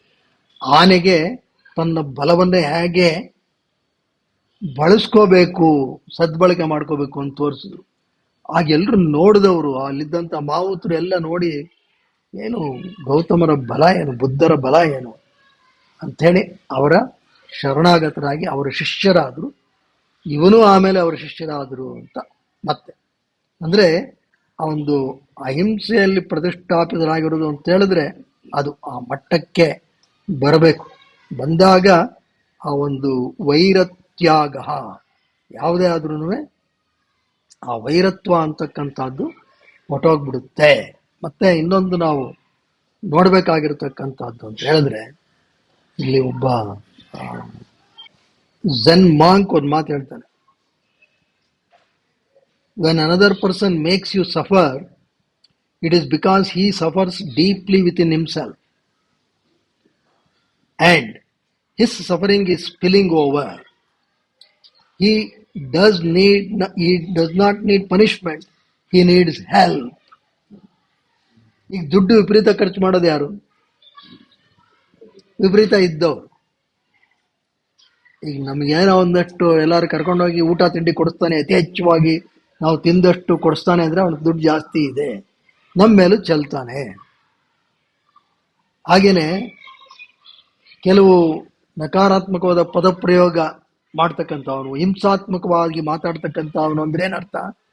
ಅವನಲ್ಲಿ ಹಿಂಸೆ ಅಂದದು ತುಂಬಿದೆ, ಅದು ಆಚೆನೂ ಬರ್ತಾ ಇದೆ. ಅದಕ್ಕೆ ಈ ಮಾತು ಬಹಳ ಹಿಡಿಸ್ತು ನನಗೆ. ಈ ಒಂದು ದೃಷ್ಟಿಕೋನ ನೋಡಿ ಎಷ್ಟು ಚೆನ್ನಾಗಿದೆ. ನೀನು ಅವನನ್ನ ಹೀಗೆ ಹೇಳಿಬೇಡ. he needs help because he is blaming you, because that is what is inside him. Such a person you need not have to punish, you have to be compassionate, you must help him ಅಂತ. ಇದನ್ನ ಕೆಂಚಿ ಮಹಾಪೆರಿಯ ಅವರು ಹೇಳಿದ. ಯಾವಾಗ ಗೊತ್ತೇನೋ, Greek majesty, her majesty queen Frederica, queen mother of Greece, and her royal highness princess Irene came as seekers of truth. ಅವರು ಬರ್ತಾರೆ ಭಾರತಕ್ಕೆ. ಬಂದಾಗ ಇದ್ರ ಹಿನ್ನೆಲೆ ಏನಪ್ಪಾ ಅಂದ್ರೆ, ಒಂದು ಸಮ್ಮೇಳನ ನಡೆಯುತ್ತೆ. ಅಲ್ಲಿ ಮಹಾದೇವನ್ ಅನ್ನೋರೊಬ್ರು ಅಲ್ಲಿ ಮಾತಾಡಿರ್ತಾರೆ ಸಮ್ಮೇಳನದಲ್ಲಿ. ಅಲ್ಲಿ ಕಂಚಿ ಪರಮಾಚಾರ್ಯರ ಬಗ್ಗೆ ಹೇಳ್ತಾರೆ. ಹಾಗೆ ಇವ್ರು ಯಾರು, ನಾವು ಇವ್ರನ್ನ ಭೇಟಿ ಆಗ್ಬೇಕು ಅಂತ. ಆಗ ಬಂದು ಇಲ್ಲಿ ಪ್ರಶ್ನೆಗಳು ಕೇಳ್ತಾರೆ. ಅದ್ರಲ್ಲಿ ಒಂದು ಪ್ರಶ್ನೆ ನೋಡಿ ಎಷ್ಟು ಚೆನ್ನಾಗಿದೆ.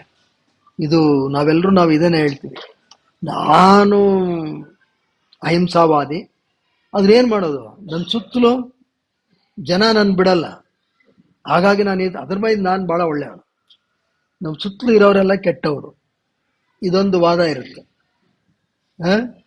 ಎಲ್ಲ ಇರುತ್ತೆ, ಇದೊಂದು ವಾದ ಎಲ್ಲ ಕಡೆ ಇರುತ್ತೆ.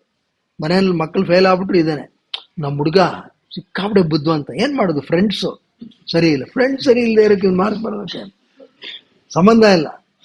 ಅದನ್ನೆಲ್ಲಿ ಕೇಳ್ತಾರೆ, ಆಕೆ ಪ್ರಶ್ನೆ ಕೇಳ್ತಾಳೆ queen, if the surroundings are not salutary, if there are people who are hostile to one's life, if everywhere one sees evil and wickedness, what should one do? ಏನು ಮಾಡಬೇಕು? ಸುತ್ತಲೂ ಈ ಥರ ಇದೆ. ಕಂಚಿ ಪರಮಾಚಾರ್ಯರು ಸ್ವಲ್ಪ ಉದ್ದ ಉತ್ತರ ಇದೆ, I will not edit, I will read. One may be surrounded by wicked people who are treacherous and evil in their ways, but one should not be impatient with them or show hatred towards them. ಅವರೊಡನೆ ಅಸಹನೆ ಬೇಡ, ದ್ವೇಷವನ್ನು ತೋರಿಸಬೇಡ. On the contrary, one should have sympathy and compassion of them. No person is wicked by nature. ಎಷ್ಟು ಚೆನ್ನಾಗಿದೆ ನೋಡಿ. But circumstances and upbringing make them so. There is no reason therefore to hate him so. There is no reason therefore to hate him for what he has been made into. And also, an aspirant should not have hatred for anyone. ಸಾಧಕನಿಗೆ ಯಾರಲ್ಲೂ ದ್ವೇಷ ಇರಕೂಡದು. He should reason thus. Since the wicked person is so because of circumstances and upbringing, he is to be pitied rather than hated. ಅವನ ವಾತಾವರಣ ಹಂಗಾಗ್ಬಿಟ್ಟಿದೆ ಪಾಪ ಅಂತೇಳಿ ಅವನನ್ನು ದ್ವೇಷ ಮಾಡೋದು ಬಿಟ್ಟು ಪ್ರೀತಿಸು. What would I do if someone whom I hold dear, say my son, turns to evil ways? I would strive to correct him through life. Even so should I treat the stranger. In fact, there is no stranger for the seeker of truth, for all are kindred.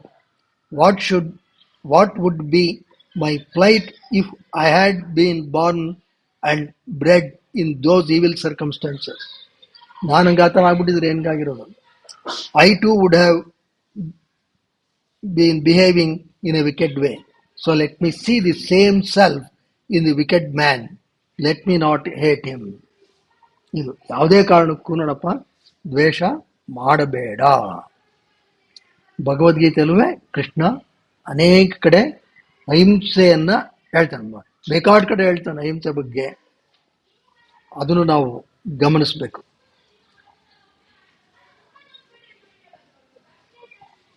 ಆಯ್ತು ಗುರುಗಳೇ, ಇದನ್ನು ಪಾಲಿಸುವ ಪ್ರಯತ್ನ ಪಡ್ತೀನಿ, ಪಾಲಿಸ್ತಿದ್ದೀನಿ ಅಂತ ಗೊತ್ತಾಗಬೇಕಾದ್ರೆ ಇದೊಂದು ಮಾನದಂಡವನ್ನ ಹೇಳಿದ್ದಾರೆ ಪತಂಜಲಿಗಳು. ಏನು ಮಾನದಂಡ? ನಿನ್ನ ಸುತ್ತ ಹೆಚ್ಚಿನ ವೈರತ್ವ ಇರಲ್ಲ. ಏನೋ ಕೆಲವು ತುಂಬಾ ಈಗೋಯಿಸ್ಟಿಕ್ ಪರ್ಸನ್ಸ್ ಇದ್ರೆ ಏನು ಮಾಡೋಕ್ಕಾಗಲ್ಲ. It cannot penetrate, your good kind waves cannot penetrate, but even that should not affect you. ಮಾನದಂಡ ಗೊತ್ತಾಯ್ತು, ನಾನು ತಿಳ್ಕೊತೀನಿ, ಮಾಡ್ತೀನಿ. ಆಗ ಗುರುಗಳು ಹೇಳಿದ್ರು, ಆಯ್ತಪ್ಪ ಈಗ ಮುಂದಿನದು ನೋಡೋಣ. ಸತ್ಯವನ್ನು ಪಾಲಿಸ್ತಾ ಇದ್ದೀವಿ ಅಂದ್ರೆ ಏನು? ಕಂಡದನ್ನು ಕಂಡಾಗೆ ಹೇಳೋದು ಸತ್ಯ ಅಲ್ಲ, ಹೇಳ್ಕೋಬೇಕು.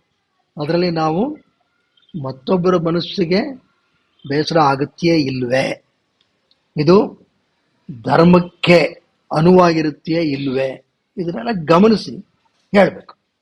ಕೆಲವು ವೇಳೆ ಏನ್ ಮಾಡಿದ್ರು, ಒಮ್ಮೆ ಒಬ್ಬ ಸಾಧು ಒಂದು ಕಾಡಲ್ಲಿ ಆರಾಮಾಗಿ ಕೂತಿದ್ದ ತನ್ನ ಸಾಧನೆಯಲ್ಲಿ. ಯಾರೊಬ್ಬ ಓಡ್ ಬಂದಪ್ಪ, ಅವನ್ನ ಯಾರೋ ಅಟ್ಟಿಸ್ಕೊಂಡ್ಬರ್ತಿದ್ದಾರೆ.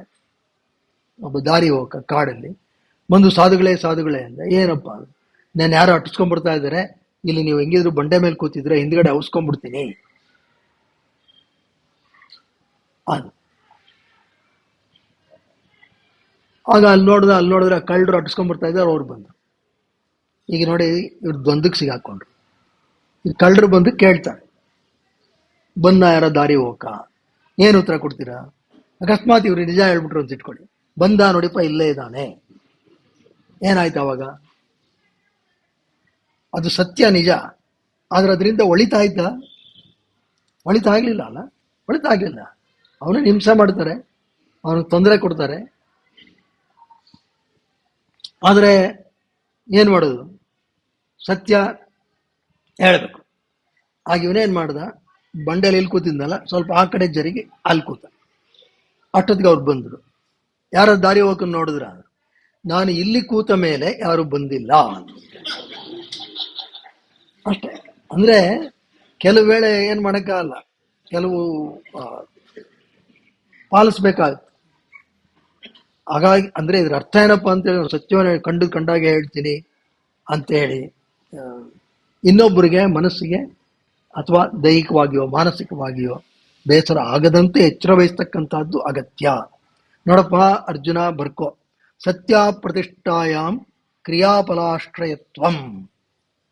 ಸತ್ಯ ಪ್ರತಿಷ್ಠಾಯಾಂ ಕ್ರಿಯಾಫಲ ಆಶ್ರಯತ್ವಂ. ನೀನು ಸತ್ಯದಲ್ಲಿ, ಅದಕ್ಕೇನೆ ಯಾವಾಗಲೂ ನಾವು ಒಂದು ತಿಳ್ಕೋಬೇಕು. ನಾವು ಅನೇಕ ವೇಳೆ ಬಹಳ ಹಗುರವಾಗಿ ಹೇಳ್ತಾ ಇರ್ತೀವಿ, ಭಗವಂತನಲ್ಲಿ ಎಷ್ಟು ಬೇಡ್ಕೊಂಡೆ, ಏನೋ ಒಂದು ನನ್ನ ಮಗನಿಗೆ ಕೆಲಸ ಕೊಡಿಸು ಅಂತಲೋ, ಅಥವಾ ನನಗೆ ಪ್ರಮೋಷನ್ ಸಿಗಲಿ ಅಂತಲೋ, ಆ ಭಗವಂತನ ಬೇಡ್ಕೊಂಡು ಬೇಡ್ಕೊಂಡು ಬೇಡ್ಕೊಂಡು ಸಾಕಾಗೋಯ್ತು. ಏನು ಮಾಡ್ದ ಆ ಭಗವಂತ?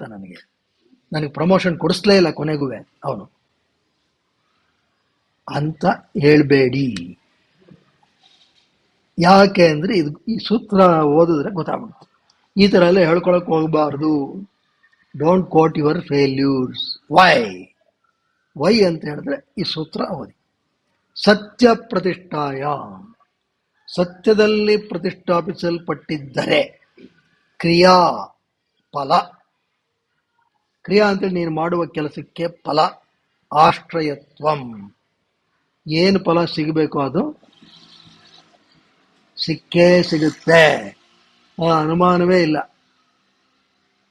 ಯಾವಾಗ ನೀನು ಸತ್ಯದಲ್ಲೇ ನಿರತನಾಗಿದ್ರೆ, ನೀನು when truth is firmly established, actions and their results naturally align with it. ನೀನು ಮಾಡಿದ ಕೆಲಸಕ್ಕೆ ಫಲ ಸಿಕ್ಬಿಡುತ್ತೆ.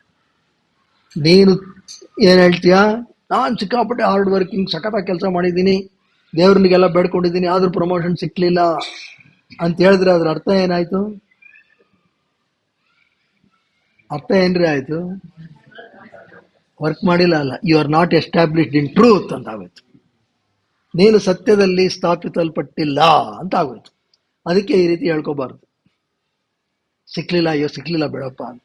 ದೇವರಲ್ಲಿ ಬೇಡ್ಕೊಂಡೆ, ನಾನು ಸಂಕಲ್ಪ ಮಾಡಿದ್ರು ಆಗ್ಲಿಲ್ಲ ಅಂದ್ರೆ ಅದ್ರ ಅರ್ಥ ಏನಂದ್ರೆ you are not established firmly in truth. If you were, it would have happen, there is no doubt. ಅದಕ್ಕೆ ಬೇಕಾದಷ್ಟು ಉದಾಹರಣೆಗಳಿದೆ. ಸೊ ಇದು ಎರಡನೇ ಯಮ. It reveals that perfect truthfulness harmonizes one's actions with universal laws, ensuring their efficacy. It has to succeed. ಅದರಲ್ಲಿ ಯಾವುದೇ ಒಂದು ಅನುಮಾನ ಇಲ್ಲ. ಅದಕ್ಕೋಸ್ಕರ ನಾವು ಮಾಡಬೇಕು. ಅದಕ್ಕೆ ಇದು ನಾವು ಮಾಡುವ ಕೆಲಸ ಅದು ಆಗಲೇಬೇಕು ಅಂತಿದ್ರೆ ನಾವು ಸತ್ಯದಲ್ಲಿ ಪ್ರತಿಷ್ಠಾಪಿತವಾಗಿರಬೇಕು. ಇದನ್ನ ಭಗವದ್ಗೀತೆಯಲ್ಲೂ ಕೃಷ್ಣ ಬೇಕಾದ ಕಡೆ ಸತ್ಯ ಅಹಿಂಸೆ ಒಟ್ಟೊಟ್ಟಿಗೆ ಮಾಡಿ ಹೇಳ್ತಾನೆ ಇರ್ತಾನೆ, ಇದನ್ನ ನೀನು ಪಾಲಿಸು ಅಂತ. ಅದಕ್ಕೆ ಸತ್ಯವನ್ನ ಪಾಲಿಸ್ಬೇಕಾದ್ರೆ ಒಂದು ವಿವೇಚನೆ ಬಹಳ ಮುಖ್ಯ. ಇದರಿಂದ ಮತ್ತೊಬ್ಬರಿಗೆ ತೊಂದರೆ ಆಗಬಾರ್ದು, ನಮ್ಮ ತತ್ವವನ್ನು ನಾವು ಬಿಟ್ಟಿರಬಾರ್ದು. ಆ ರೀತಿ ಇದ್ರೆ ನಾವು ಏನೇ ಕೆಲಸವನ್ನ ಪ್ರಾರಂಭಿಸಿದ್ರು ಅದಕ್ಕೆ ಎಷ್ಟೋ ಒಂದು ಶ್ರಮ ಹಾಕ್ತೀವಲ್ಲ, ಆ ಶ್ರಮಕ್ಕೆ ತಕ್ಕಾದಂತಹ ಪ್ರತಿಫಲ ಕಡ್ಡಾಯವಾಗಿ ಬರುತ್ತೆ. ವಿವೇಕಾನಂದರು ಹೇಳ್ತಾರೆ, ಸತ್ಯದಲ್ಲಿ ಪ್ರತಿಷ್ಠಾಪಿತನಾಗಿರುವವರು ಏನಾದರೂ ಹೇಳಿದ್ರೆ ಅದು ಹಾಗೆ ಆಗುತ್ತೆ ಅಂತ. ಯಾವನಿಗೋ ಡಿಸೀಸ್ಡ್ ಕಾಯಿಲೆ ನಮಸ್ಕಾರ ಮಾಡ್ತಾನೆ, ಇವರೇನಾದರೂ ಆರೋಗ್ಯವಂತನಾಗು ಅಂತ ಅಂದ್ಬಿಟ್ರೆ ಆರೋಗ್ಯ ಬಂದ್ಬಿಡುತ್ತೆ. ದೇರ್ ಆರ್ ಸೆವರಲ್ ಕೇಸಸ್ ಆ ಥರದ್ದು. ಮತ್ತಾವೆಲ್ಲರೂ ಹೇಳೋಣ ಈ ಬಗ್ಗೆ. ಆದರೆ ಇದು ನಾವು ಅರಿಯಬೇಕು ಸತ್ಯದ ಕುರಿತು. ಅದನ್ನು ನಾವು ವಿವೇಕಾನಂದರ ಜೀವನದಲ್ಲಿ ಯಥೇಚ್ಛವಾಗಿ ಗಮನಿಸ್ತೀವಿ. ಅವರೇನು ಅಷ್ಟು ಸುಮ್ಮನೆ ಆ ಮಟ್ಟಕ್ಕೆ ಏರಲಿಲ್ಲ, ಸತ್ಯದಲ್ಲಿ ಪ್ರತಿಷ್ಠಾಪಿತರಾಗಿದ್ದರು. ಹಾಗಾಗಿ ಎಷ್ಟೇ ಕಷ್ಟಗಳು ಬಂದರೂ ಅವರು ಆ ಒಂದು ಉನ್ನತ ಸ್ಥಾನವನ್ನು ತಲುಪಲಿಕ್ಕೆ ಸಾಧ್ಯ ಆಯಿತು. ಸತ್ಯ ಹರಿಶ್ಚಂದ್ರನ ಕತೆ ಎಲ್ಲ ಕೇಳಿದೀವಲ್ವೇ? ಸತ್ಯ ಹರಿಶ್ಚಂದ್ರ ಎಷ್ಟು ಕಟಾಪಟ ಹೆಂಗಾಯ್ತದು? ಎಲ್ಲೋ ದೇವಸಭೆಯಲ್ಲಿ ವಸಿಷ್ಠರಿಗೂ ವಿಶ್ವಾಮಿತ್ರರಿಗೂ ವಾಗ್ವಾದ. ವಸಿಷ್ಠರು ಸತ್ಯ ಹರಿಶ್ಚಂದ್ರ ಅಂತಿದ್ದಾನೆ, ಅವನು ಸತ್ಯವನ್ನು ಬಿಟ್ಟು ಆ ಕಡೆ ಈ ಕಡೆ ಜರುಗಲ್ಲ. ಇವರು ವಸಿಷ್ಠರು ಹೇಳಿದ್ರಲ್ಲ ಅಂದ್ಬಿಟ್ಟು ಇವರು ಅದೇಂಗ್ ಜರುಗಲ್ಲ, ನಾನು ಜರುಗಿಸ್ತೀನಿ. ಹಿಂಗೆಲ್ಲ ಗೊತ್ತಿದೆ ಕತೆ. ಸರಿ ಬಂದ್ರು, ಅವನ್ ಕೇಳಿದ್ರು, ಅವನ ಪಾಪ ರಾಜ್ಯ ಕೊಟ್ಟ, ಅವನಲ್ಲಿದ್ದ ಆಸ್ತಿ ಎಲ್ಲ ಕೊಟ್ಟ, ಆದರೂ ಸಾಲಿಲ್ಲ. ಇನ್ನ ದುಡಿಯಕ್ಕೆ ಹೊರಟ. ಹೆಂಡ್ತಿ, ತಾರಾಮಣಿ, ಮಗ ಕರ್ಕೊಂಡು ಹೊರಟ. ಎಲ್ಲ ಗೊತ್ತಲ್ಲ ಕಥೆಗಳು, ಎಷ್ಟೆಷ್ಟು ಕಷ್ಟಪಟ್ಟ. ಆದರೆ ಕೊನೆಯಲ್ಲಿ ಸ್ಮಶಾನದಲ್ಲಿ ಕೆಲಸ ಮಾಡ್ತಾನೆ ವೀರಬಾಹೋತ್ರ. ಅಲ್ಲಿ ಪಾಪ ಈಕೆ ಹೆಂಡತಿ ಆದವಳು ಒಬ್ಬ ಬ್ರಾಹ್ಮಣನ ಮನೆಯಲ್ಲಿ ಕೆಲಸಕ್ಕೆ ಸೇರ್ಕೋತಾಳೆ. ಅಲ್ಲೆಲ್ಲ ಹೂ ಕೇಳಕ್ಕೆ ಹೋದಾಗ ಆ ಮಗುಗೆ ಒಂದು ಹಾವು ಕಚ್ಚಿಬಿಡುತ್ತೆ. ಅದನ್ನ ಸ್ಮಶಾನ ಭೂಮಿಗೆ ಎತ್ತುತ್ತಾಳೆ. ಇವನಲ್ಲಿ ಸ್ಮಶಾನದಲ್ಲಿ ಕೆಲಸ ಮಾಡ್ತಿರ್ತಾನೆ. ಇವನಿಗೆ ಏನಪ್ಪ ವೀರಬಾಹು ಬಂದವ್ರ ಹತ್ರ ದುಡ್ಡು ಇಸ್ಕೊಂಡು ಕೊಡ್ಬೇಕು ನನಗೆ. ದುಡ್ಡು ಇಸ್ಕೊಳ್ಳದೆ ಹೆಣ ಸುಡೋಂಗಿಲ್ಲ. ಏನು ಮಾಡಿದ್ರೆ ಏನು ಮಾಡೋಕ್ಕಲ್ಲ. ಹೆಂಡ್ತಿನ ಗೊತ್ತಾಯ್ತು ಪಾಪ, ಮಾಂಗಲ್ಯ ಕಾಣುತ್ತೆ, ಹೆಂಡ್ತಿಲ್ಲ ದುಡ್ಡು ಕೊಡಬೇಕು ಅಂತ. ಆಮೇಲೆಲ್ಲ ಕಥೆ ನಡೆಯುತ್ತೆ. ಆಮೇಲೆ ಈಶ್ವರನ್ನೇ ಪ್ರತ್ಯಕ್ಷ ಆಗ್ತಾನೆ. ಅದ್ರ ವಿಶೇಷ ಏನಪ್ಪ ಅಂದ್ರೆ ಇದಿಷ್ಟ ಆಯ್ತು. ಇದಕ್ಕೆ ಜನರಲಿ ಏನು ಹೇಳ್ಬಿಡ್ತಾರೆ ಅಂತ ಹೇಳಿದ್ರೆ, ಶಾಲೆಯಲ್ಲೆಲ್ಲ ಹೇಳ್ತಾರಲ್ಲ, ಸತ್ಯ ಹರಿಶ್ಚಂದ್ರನ ಕಥೆಯಿಂದ ಕಲಿತ ಪಾಠವೇನು ಸರ್? ಕಾಡಿಗೆ ಹೋಗ್ಬೇಕು, ಹೆಂಡತಿ ಮಕ್ಕಳನ್ನೆಲ್ಲ ಬಿಡಬೇಕು. ಇದು ರಾಂಗ್ ಪಾಠ. ಆಮೇಲೆ ಏನಾಯ್ತು ನೋಡ್ಬೇಕು. ಅವನಲ್ಲಿ ಎಷ್ಟೋ ಸ್ವಲ್ಪ ಹಬ್ಬ ಅಂದ್ರೆ 1-2 ವರ್ಷ ಅಷ್ಟೇ. ಆಮೇಲೆ ಸುಮಾರು 30,000 ವರ್ಷಗಳ ಕಾಲ ಮಹಾರಾಜನಾಗಿದ್ದ. ಅದನ್ನ ಬಿಟ್ಬಿಡ್ತೀವಿ ನಾವು. ಅದ್ಯಾಕೆ ಸಾಧ್ಯ ಆಯ್ತು ಅಂದ್ರೆ ಇದನ್ನು ಸಾಧ್ಯ ಆಯ್ತು. ಹಾಗಾಗಿ ಸತ್ಯದ ಹಾದಿ ಅನೇಕ ವೇಳೆ ಸ್ವಲ್ಪ ತೊಡಕಾಗಿದ್ರೂ ಅದು ಮಹತ್ತರವಾಗಿರ್ತಕ್ಕಂಥದ್ದು. ನಮ್ಮ ಯಾವುದೇ ಒಂದು ಕಾರ್ಯವಾಗಿರಲಿ ಅದು ಫಲ ಕೊಟ್ಟೇ ಕೊಡುತ್ತೆ. ಸತ್ಯದಲ್ಲಿದ್ದೀವಿ ಅಂದರೆ ಅದು ಫಲ ಕೊಡುತ್ತೆ ಅಂತ ಹೇಳಿದ್ರೆ, ಹೌದು ನಾನು ಏನಾದರೂ ಮಾಡಿ ಈ 1,000 ಕೋಟಿ ಪ್ರಾಜೆಕ್ಟ್ ಇದೆ, ಇದೊಂದು 500 ಕೋಟಿ ಹೊಡಿಬೇಕು ಅಂದ್ರೆ ಅದಾಗಲ್ಲ. ಯಾಕೆಂದ್ರೆ ಅದು ಸತ್ಯಕ್ಕೆ ವಿರೋಧ. ಬಹಳ ಸುಲಭ. ಯಾಕೆಂತ ಹೇಳಿದ್ರೆ ಮುಂದಿನದು ಎಲ್ಲ ಇದೆಯಲ್ಲ, ಬರೀ ಸತ್ಯ ಅಷ್ಟೇ ಅಲ್ಲ, ಇದಕ್ಕೆ ಪೂರಕವಾಗಿ ಅಹಿಂಸಾ, ಸತ್ಯ, ಅಸ್ಥೇಯ, ಬ್ರಹ್ಮಚರ್ಯ, ಅಪರಿಗ್ರಹ ಇವುಗಳನ್ನು ನಾವು ಪಾಲಿಸ್ಬೇಕು. ಇದೆಲ್ಲ ಒಂದೊಂದು ಬಿಡಿಬಿಡಿಯಾಗಿ ಏನು ಪಾಲಿಸೋಕ್ಕಾಗಲ್ಲ. ಹಾಗಾಗಿ ತಪ್ಪು ರೀತಿಯಾದಂಥ ಸಂಕಲ್ಪವನ್ನು ಮಾಡಿದ್ರೆ ಇದೆಲ್ಲ ಕೆಲಸಕ್ಕಾಗಲ್ಲ.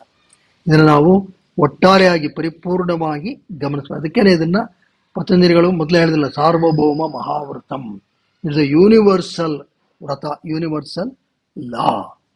ಹಾಗಾಗಿ ಇದನ್ನ ನಾವು ಪಾಲಿಸ್ಬೇಕಪ್ಪ. ಅರ್ಜುನ, ಮತ್ತೊಂದು ವಿಷಯವನ್ನು ನಾನು ಹೇಳ್ತೀನಿ, ತಿಳ್ಕೊ. ನಮ್ಮಲ್ಲೆಲ್ಲ ಏನಾಗ್ಬಿಟ್ಟಿದೆ, we have all developed scarcity mindset. Scarcity mindset ಅಂದ್ರೆ ನಮಗೇನೋ ಇಲ್ಲ ಅಂತ. ಏನೋ ಇಲ್ಲ, ಏನಪ್ಪ ಊಟಕ್ಕಿಲ್ವಾ ಅಂತ ಕೇಳಿ, ಊಟಕ್ಕಿಲ್ದೆ ಏನ್ರಿ ಇದೆ. ಮಳೆಗಿಳೆ ಬಂದ್ರೆ ಏನಪ್ಪ ತಲೆ ಮೇಲೆ ಬೀಳುತ್ತೆ, 4 ಅಂತಸ್ತು ಕಟ್ಟಿದ್ದೀನಿ ಸ್ವಾಮಿ, ಅದ್ಯಾಕೆ ಬೀಳುತ್ತೆ? ಲೀಕ್ ಪ್ರೂಫ್ ಎಲ್ಲ ಹಾಕ್ಸಿದ್ದೀನಿ. ಹೌದು, ಓಕೆ. ಮತ್ತೆ ಓಡಾಡಕ್ಕೆ ಏನಪ್ಪ, ಕೈ ಕಾಲೇನು ಇಲ್ವಾ ಸರಿಯಾಗಿ? ಸಕಲಾಗಿದ್ದೀನಿ ನಿಂಗಂತೀರಾ, ನಾನು ಬೆಟ್ಟ ಎಲ್ಲ ಹತ್ಬಿಡ್ತೀನಿ. ಸರಿ, ಆಫೀಸ್ಗೆ ಎಲ್ಲ ಹೋಗಕ್ಕೇನು ಕಷ್ಟನಾ? ಬಿಸಿಲಲ್ಲಿ ಹೋಗ್ಬೇಕಾ, ಮಳೆಯಲ್ಲಿ ಹೋಗ್ಬೇಕಾ? ಕಾರಿದೆ ಸರ್. ಓಕೆ, ಏನು ಸ್ಕೇರ್ಸಿಟಿ? ಆದರೆ ಏನೋ ಸ್ಕೇರ್ಸಿಟಿ, ಸ್ಕೇರ್ಸಿಟಿ ಮೈಂಡ್ ಸೆಟ್. ಏನೋ ಮಿಸ್ ಆಗ್ತಾ ಇದೆ ಅಂತ, ಅದಕ್ಕೆ ಸಂತೋಷ ಅನ್ನೋದೇ ಇಲ್ಲ. ಏನೋ ಇಲ್ಲ, ಏನೋ ಇಲ್ಲ. ಯಾತಕ್ಕೆ? ಇದಕ್ಕೆ ಆಪೋಸಿಟ್ ಏನು? ಅಬಂಡೆನ್ಸ್ ಮೈಂಡ್ ಸೆಟ್ ಅಂತ. ನನಗಿರೋದು ಅಬಂಡೆನ್ಸ್, ಅಂದ ಜನ ಕುಡಿಯಾನೆ, ನೋ ಪ್ರಾಬ್ಲಮ್. ನಮ್ಮನೆ ರೂಮು 12 ಅಡಿ ಬೈ 10 ಅಡಿ ಸಾಕು. ನನ್ನ ದೇಹ ಇರೋದೆ 5 ಅಡಿ, 2 ಅಡಿ. ಮಲ್ಕೊಳ್ಳೋಕ್ಕೆ ಹಬ್ಬ ಇನ್ನೂ ಎಷ್ಟೊಂದು ಜಾಗ ಇದೆ. ನಾನು ಇಲ್ಲೂ ಮಲ್ಕೋಬೋದು, ಅಲ್ಲೂ ಮಲ್ಕೋದು, ಇಲ್ಲೂ ಅಲ್ಲೆಲ್ಲ ಮಲ್ಕೋಬೋದು. ಇನ್ನು ಯಾರ್ದ ಮನೆಗೆ ಹೋಗ್ತೀವಿ, ಅವ್ರ ಬೆಡ್ರೂಮ್ ನಮ್ಮ ಮನೆ ಎಷ್ಟಾಗಲ ಇದೆ, 1 ಬೆಡ್ರೂಮ್, 30-40 ಇಸ್ 1 ಬೆಡ್ರೂಮ್. ಇರಲಿ, ನೋ ಪ್ರಾಬ್ಲಮ್. ಅವ್ರೇನು ಎಕ್ಸ್ಪ್ಯಾಂಡ್ ಆಗೋಕ್ಕಾಗುತ್ತಾ? ಹನುಮಂತನಂಗೆ ಏನಾದ್ರು ಬಲ ಇದೆಯಾ ಬೆಳೆಯಕ್ಕೆ, ಹಿಗ್ಗಕ್ಕೆಲ್ಲ? ಏನಿಲ್ಲ, ಅಷ್ಟೇ ಇರೋದಷ್ಟೇ. Abundance mind set. ಏನ್ ತಿಂತೀರಾ? ಇರ್ಬೋದು, ₹1,00,000 ಇರ್ಬೋದು, ಕೋಟಿ ಇದೆ ಅಂದ್ಬಿಟ್ಟು ಏನ್ರಿ ಮಾಡ್ತೀರಾ? ಬೇರೆ ಏನ್ ತಿಂತೀರಾ ಹೇಳಿಪ್ಪ? ಬೆಣ್ಣೆ ಮಸಾಲೆ ಜೊತೆಗೆ ಅದಕ್ಕೆ ಬಾದಾಮಿ ಮಸಾಲೆ ಅಂತ ಏನಮ್ಮ ಇದೆಯಾ? ಏನೋ ಒಟ್ಟು ನೋಡಿ, ಯಾರು ಶುರು ಮಾಡಿದ್ರೆ ನಂಗೊಂದು ರಾಯಲ್ಟಿ ಕೊಡಿ. ಗೋಡಂಬಿ ಮಸಾಲೆ ದೋಸೆ ಏನೋ ಮಾಡಿ, ಏನೇ ಮಾಡಿದ್ರು ಅಷ್ಟೇನೆ. ಏಟ್ ಅಂದ್ರೆ ಅಬಂಡೆನ್ಸ್ ಮೈಂಡ್ ಸೆಟ್ ಬರಬೇಕು. ಇವತ್ತಿನ ದಿನಗಳಲ್ಲಿ ಅದು ಕಾಣೆ ಆಗ್ತಾ ಇದೆ. ಕಾರಣ ಏನಪ್ಪಾ ಅಂತ ಹೇಳಿದ್ರೆ ಸೋಷಿಯಲ್ ಮೀಡಿಯಾ. ನಾವು ನೋಡ್ತಾ ಇರ್ತೀವಿ, ಏನೇನು ನೋಡ್ತಾ ಇರ್ತೀವಿ, ನಮ್ಮ ಮನಸ್ಸಿನ ಮೇಲೆ ಅದು ಪರಿಣಾಮ ಬೀರ್ತಾ ಇರುತ್ತೆ. ನನಗಿದಿಲ್ಲ ಬಂದ್ಬಿಡು. ಯಾತಕ್ಕೆ ಬೇಕು? ತಗೋಬಾರ್ದು ಅಂತಲ್ಲ, ಖಂಡಿತ.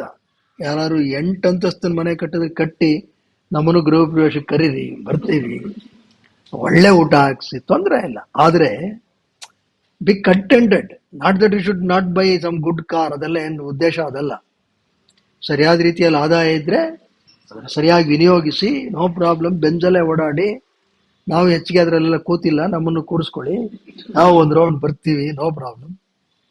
ಆದರೆ ನೀವು ಮಾರುತಿ 800 ಕೂತ್ಕೊಂಡು ಪಕ್ಕದಲ್ಲಿ ಯಾರೋ ಬೆಂಚ್ ನಿಲ್ಸಿದ್ರೆ ನೋಡ್ಕೊಂಡು, ನನಗಿಲ್ಲ ಏನು, ಅಲ್ಲಿ ಮುಂದೆ ಗಣೇಶನ ವಿಗ್ರಹ ಬೇರೆ ಹಾಕಿರ್ತೀವಿ, ಏನೋ ಆ ಗಣೇಶ, ನೀನು ಅವನ ಫೋಟೋ ಕೂಡ ಹಾಕೊಂಡಿಲ್ಲ ನಿಂದು, ಅವನಿಗೆ ಬೆಂಜು, ನೀನು ಎಷ್ಟು ದಿವಸ ಕೂರಿಸ್ಕೊಂಡು ಊರಲ್ಲೆಲ್ಲ ಮೆರವಣಿಗೆ ಮಾಡಿದ್ದೀನಿ. ನಾನು 800 ಇಟ್ಟಿದೀಯಾ, ಇದರಲ್ಲಿ AC ಬೇರೆ ಇಲ್ಲ. No problem. ಬೆಂಗಳೂರು ಮಹಾನಗರದಲ್ಲಿ ಆಕ್ಚುಲಿ 800 ಹೋಗೋಷ್ಟು ಫಾಸ್ಟ್ ಆಗಿ ಅದ್ರಲ್ಲಿ ಹೋಗಕ್ಕಾಗಲ್ಲ. 800 ಅವ್ರಿಗೆ ಕಾನ್ಫಿಡೆನ್ಸ್, ಪಕ್ಕದಲ್ಲಿ ಮೋಟರ್ ಬೈಕ್ ಬಂದ್ರೆ ಆರಾಮ ಇರ್ತಾರೆ. ಬೆಂದವ್ರಿಗೆ ಹಂಗಲ್ಲ. ಈ ಮಾಡ್ರನ್ ನೋಡಿದೀರಾ ನೀವು? ಪಕ್ಕದಲ್ಲಿ ಯಾರು ಬಂದ್ರೆ ಕುಯ್ ಅನ್ನುತ್ತೆ ಇದು. ಆ ಪಕ್ಕದ ಡಿಸ್ಟೆನ್ಸ್ ಎಲ್ಲ ಮೆಜರ್ ಮಾಡಿ, ಪ್ರಾಕ್ಸಿಮಿಟಿ ಕುಯ್ ಅಂತೇಳಿ ಅವ್ನಿಗೆ ಯಾರು ಡಬ್ಬು ಮಾಡ್ತಾರೆ, ಯಾರ ಹತ್ರ ಬಂದ್ಬಿಟ್ರು ಆ ಕಡೆ 800 ಅವ್ನಿಗೆ ಅದಿಲ್ಲ. No problem.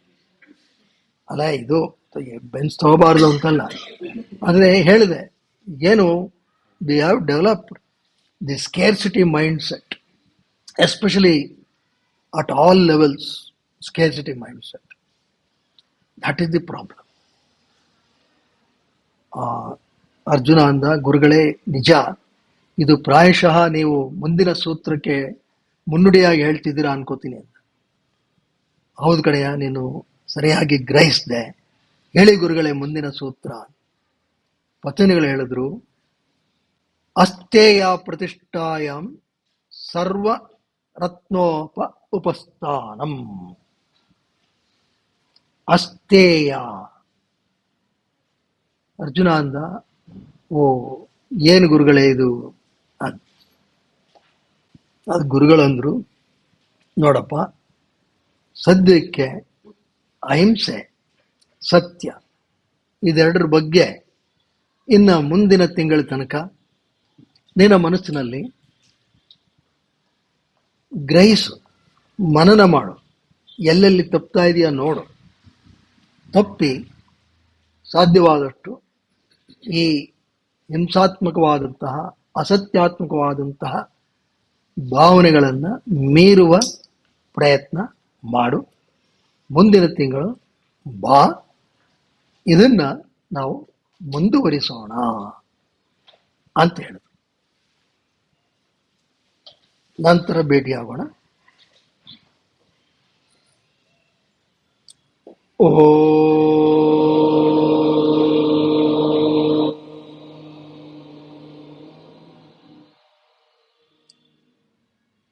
ಯೋಗೇನ ಚಿತ್ತಸ್ಯ ಪದೇನ ವಾಚಾ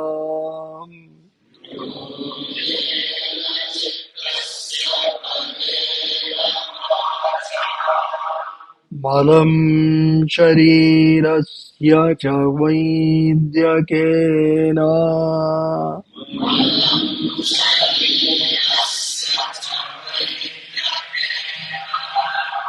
ಯೋಪಾಕರೋತ್ತಂ ಪ್ರವರಂ ಮುನೀನಾಂ.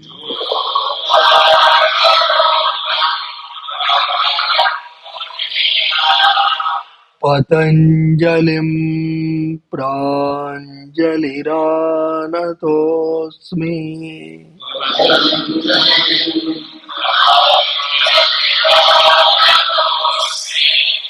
ಹರಿ ಓಂ.